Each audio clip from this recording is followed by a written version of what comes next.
Hello, I'm Tim Churchill, and I'm here with Erin Bradley, the Democratic candidate for the Massachusetts State Senate for the Norfolk, Bristol, and Plymouth districts. The seat is currently being held by Senator Walter Timilty, who is not seeking re-election in the fall. As of right now, the primary election date will be held on September 3rd. Mrs. Bradley, thank you for being here. Well, thank you for having me. It's great to be in West Bridgewater today. That's great. For anyone watching who doesn't know you, can you please tell us a little about yourself? Absolutely. So I too grew up in a small town in Western Mass. I grew up in a town called Agawam, and you'll know it either by Riverside if you're my age, or Six Flags if you are my children's age. It was a great place to grow up and start my roots. I went down south and went to college at a Southern Baptist University, where I really got my activist and organizing roots, kind of implanted. I created the College Democrats when I was there and staged a protest against Jesse Helms when he came to visit our college.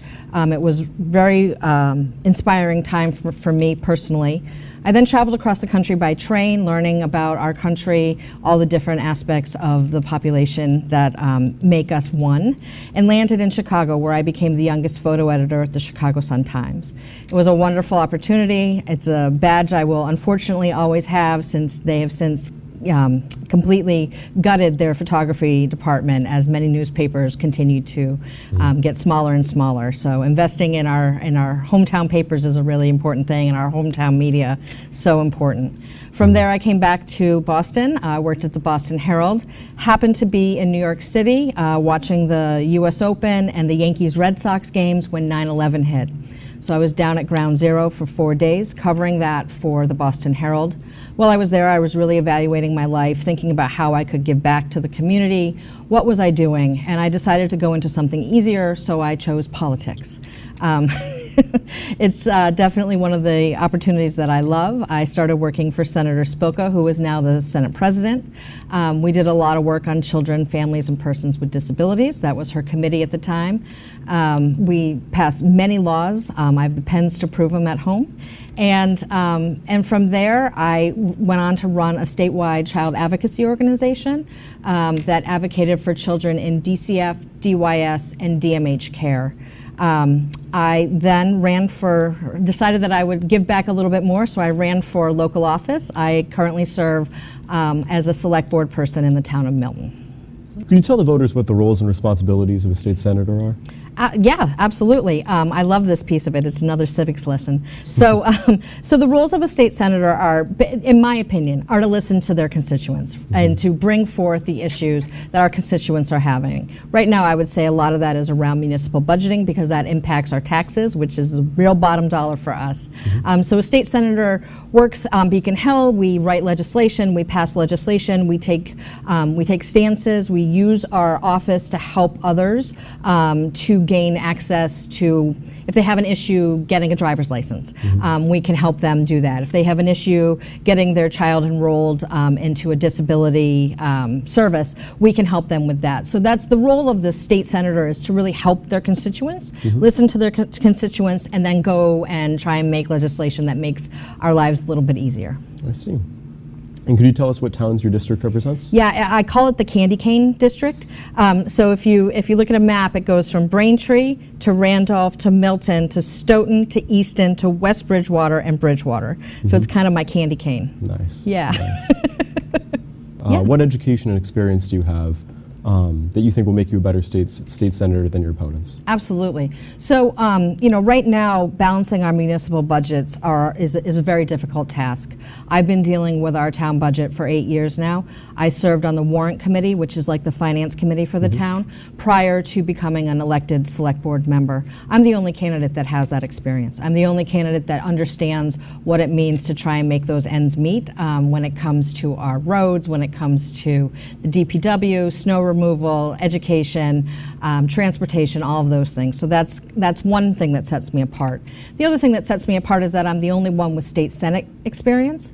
As I said, I've worked in the Senate, I've worked in coalition within the Senate, I've drafted legislation, I have passed legislation, I've gone through conference committees on the legislation, and I've made sure that they actually came to fruition with the governor's signature. So those are two main points that really do separate me from the other two candidates in this race.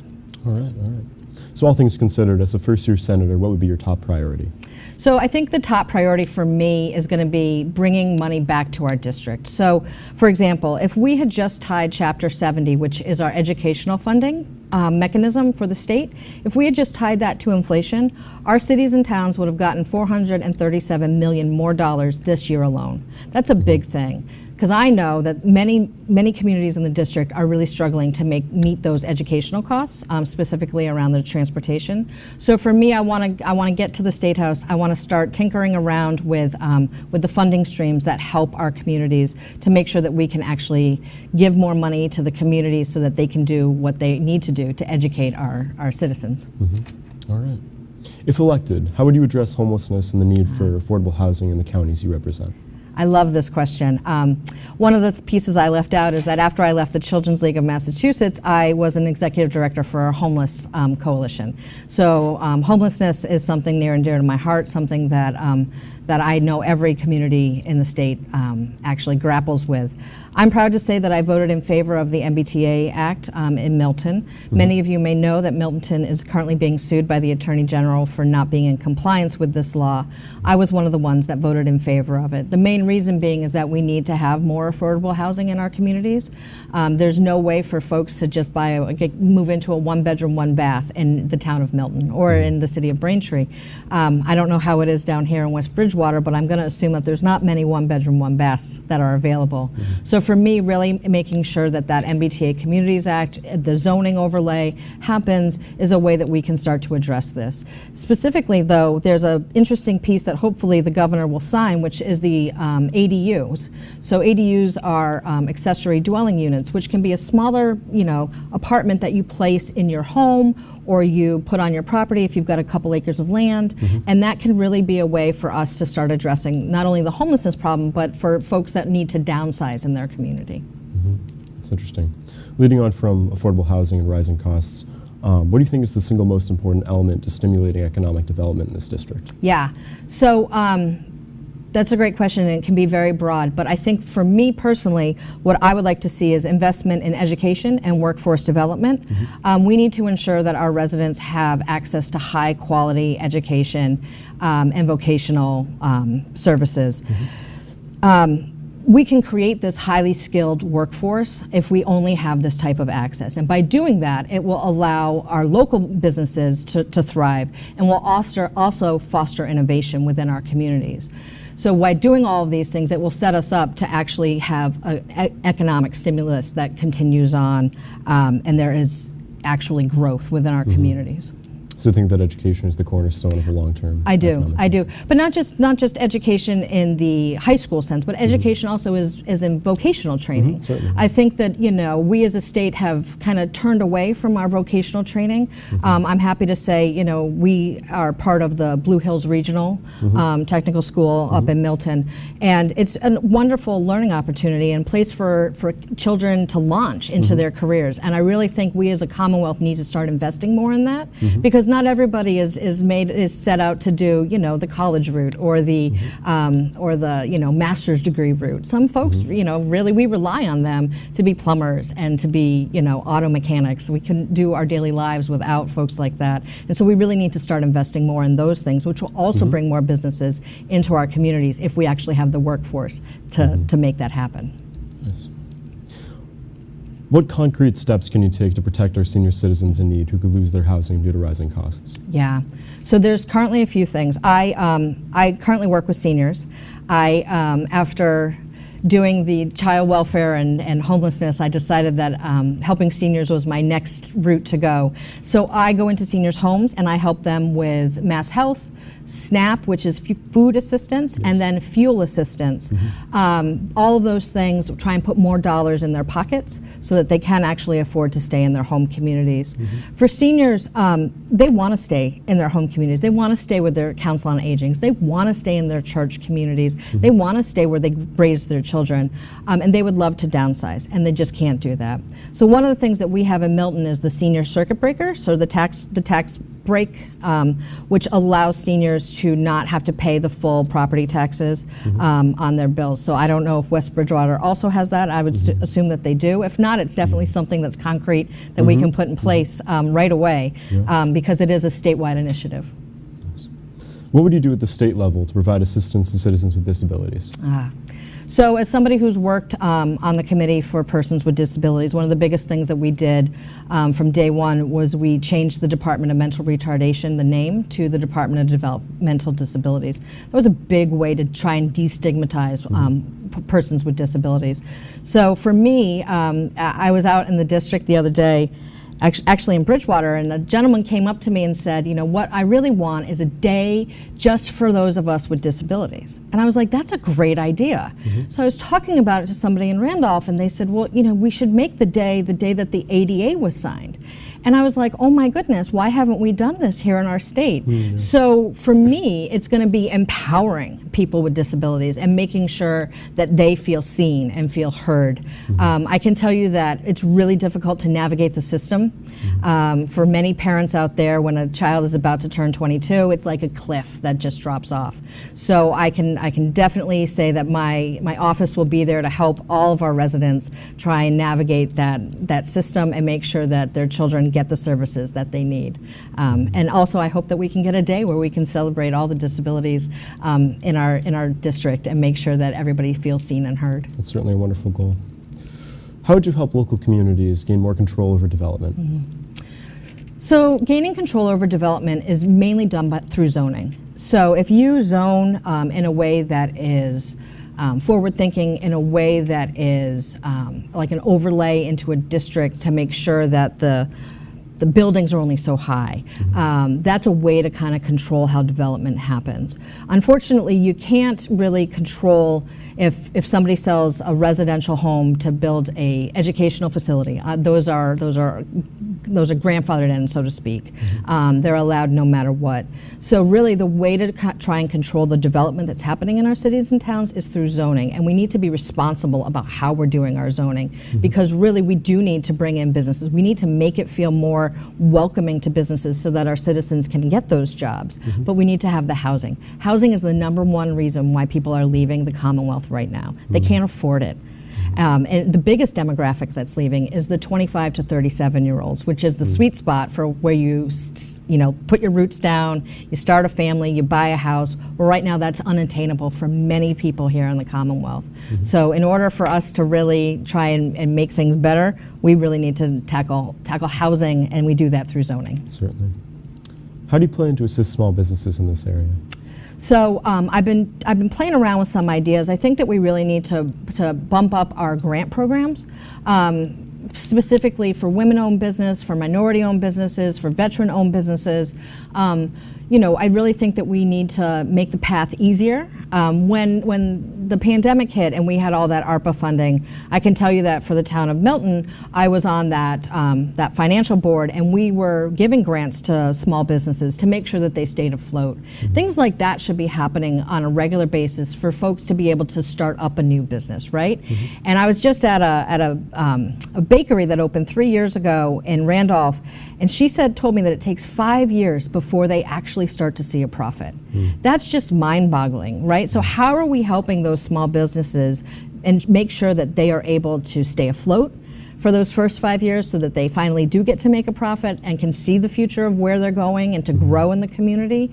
So making sure that we are supporting our small businesses, making sure that the grant process is easier, those are two concrete things that I would really like to see happen. What specific actions would you take to address climate change? So climate change is probably the biggest issue right now that we are not really talking about. In the state of Massachusetts, I know we have an initiative to reduce our emissions by 30% by 2030. I would definitely be working with the administration to try and make that happen. I think making it easier to buy electric vehicles would be one way to help our climate, to work with our climate initiatives. The other thing would be bikes. I know that bikes are out here, I'm sure you have roads that you can ride bikes on. Kids still ride bikes. My kids ride bikes. So I think having those bikes that you can rent would be another way to do it. If you're just, going down the street to town hall, why take your car when you can just take your bike? It saves you money for the gas pump and also helps save our environment. So those are some of the ways that I would like to work with the administration on that. Certainly. What is it that you have learned from young people in your campaign on what issues matter to them? Yeah, so we have a fellows program. We have a lot of high school students that are working on the campaign. They're interested in seeing how it ticks from the inside, the campaign work. So we're teaching them how to do, everything from door knocking to data entry. And what they mainly talk about to me is climate change. It's such at the forefront for them. It's definitely a learning experience for me, because for my generation, we didn't really pay much attention to it. And so now my children are the ones that are like, hey, help, we're out here. So for me, I'm learning a lot about what matters to them around the climate and about what the sustainability is going to be for their lives.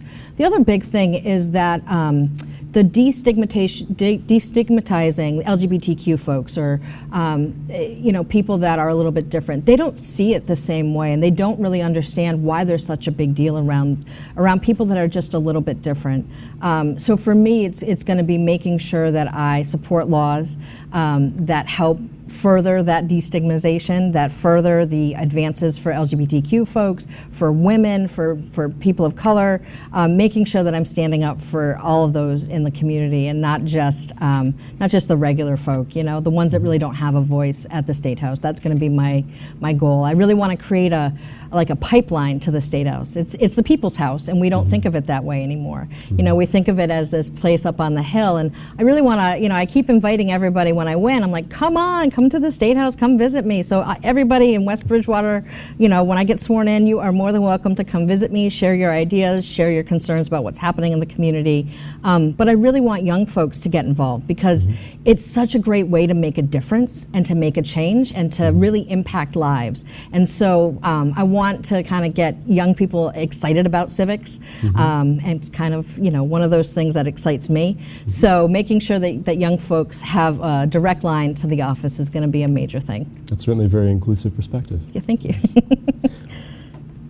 What would you most like voters to know about you before the election? I think I would most like voters to know that I'm a regular person. I'm not a politician. This is not what I set out to do. I set out to make a difference, and I think that throughout my life and my experiences, this has been a calling for me. I want to make change. I want to be somebody that listens to their residents. The only way that we are able to get things done is if we work together, and we work together in unity. And I really think our district has an opportunity to change and to be unified. What's happening in Braintree is the same thing that's happening in West Bridgewater. It may just be a different scale, but we're all worried about the same things in our community. And so really having a leader that can bring everybody together and bring our voices to the State House and to really make change, I think is something that I can offer to every person in our district. If anyone wants to know more about your campaign, where can they go to learn more? Absolutely. You can go to erinforstatesenate.com, and that's for FOR, not the number 4. You can check out my issues there. We have a bunch of issues and my stance on those. There's a whole About Me section, so you can get to learn more about me and about my family. I moved my father in during COVID, so we are a multi-generational family that lives in my home, and I love every minute of it. It was a little hard at first, but now we are on the other side of that, and we're really enjoying having all the folks living in the house. So, so please check it out, learn more about me and about the issues I stand for. Do you have any other closing remarks you'd like to add? I would say that I would hope that the voters come out on September 3rd. We were just talking, Tim, earlier about the turnout, and I really think it's such a great thing. Voting in these types of local elections are really the elections that are going to impact your lives the most. And so I'm encouraging every person out there to go vote on September 3rd. I ask for your vote, to vote for me, for your state senator. I'm a regular mom who has a lot of experience and can start working on day one in the Senate. I'm the only candidate that can say that, and I'm the only candidate that can say that I have that municipal experience and understanding of what it really takes to run our cities and towns. So that's my closing piece. I hope you go vote September 3rd and vote for me. Thank you. Mrs. Bradley, thank you for your time. Thank you so much. This is fabulous.